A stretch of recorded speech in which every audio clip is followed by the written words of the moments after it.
पाकिस्तान तालिबान या टीटीपी 2007 में पाकिस्तान के पहाड़ी इलाकों से निकला।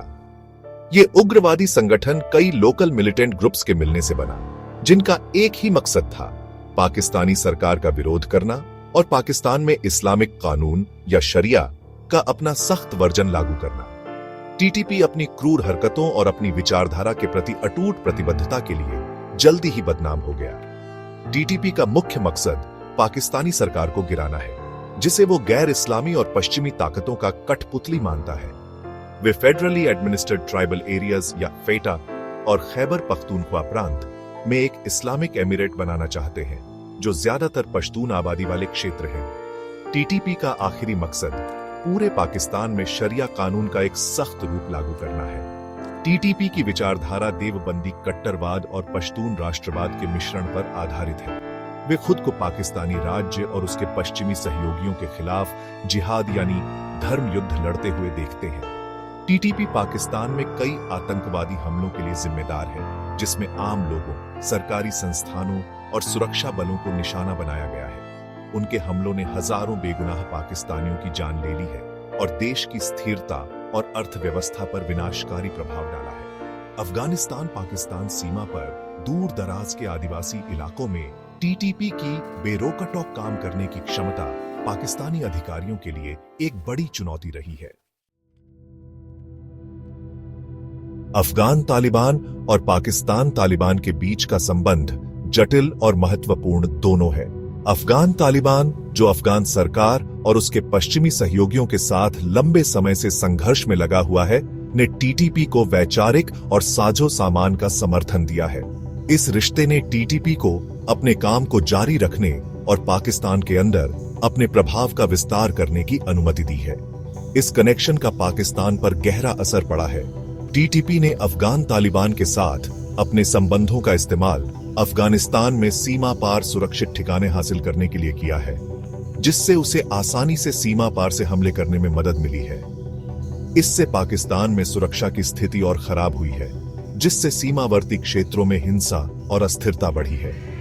इसके अलावा अफगानिस्तान में अफगान तालिबान के फिर से उभरने से टीटीपी का हौसला बढ़ा है, जिससे उसे नई गति और संसाधन मिले हैं। इसने पाकिस्तान के सुरक्षा तंत्र पर और दबाव डाला है और क्षेत्र में शांति और स्थिरता लाने के प्रयासों को जटिल बना दिया है। हाल के सालों में पाकिस्तान तालिबान और पाकिस्तानी राज्य के बीच संघर्ष तेज हो गया है।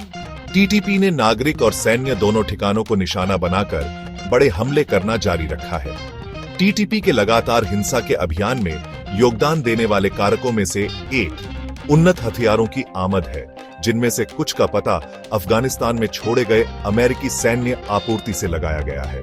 इन हथियारों की उपलब्धता ने टीटीपी की ऑपरेशनल क्षमताओं को बढ़ाया है, जिससे वह अधिक परिष्कृत और घातक हमले कर पा रहा है। इसने पाकिस्तानी सुरक्षा बलों के लिए एक बड़ी चुनौती पेश की है, जो अब आधुनिक हथियारों और रणनीति से लैस दुश्मन का सामना कर रहे हैं। संघर्ष में अमेरिकी हथियारों की भूमिका ने सैन्य हस्तक्षेप के अनपेक्षित परिणामों और क्षेत्रीय सुरक्षा पर दीर्घकालिक प्रभाव के बारे में चिंताएं पैदा की हैं। इसने संघर्ष क्षेत्रों में हथियारों के प्रसार को रोकने और उग्रवादी समूहों के हाथों में पड़ने से रोकने के लिए व्यापक रणनीतियों की आवश्यकता पर भी प्रकाश डाला है।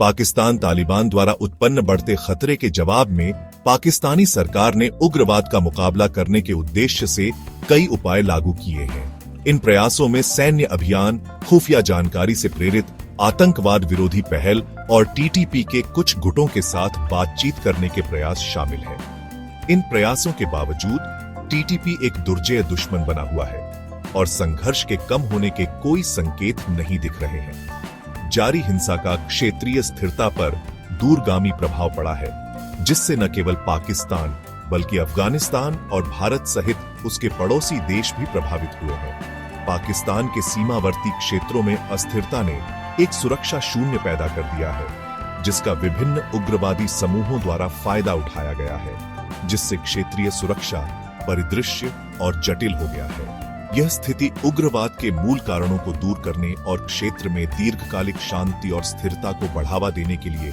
एक समन्वित और बहुआयामी दृष्टिकोण की आवश्यकता को रेखांकित करती है।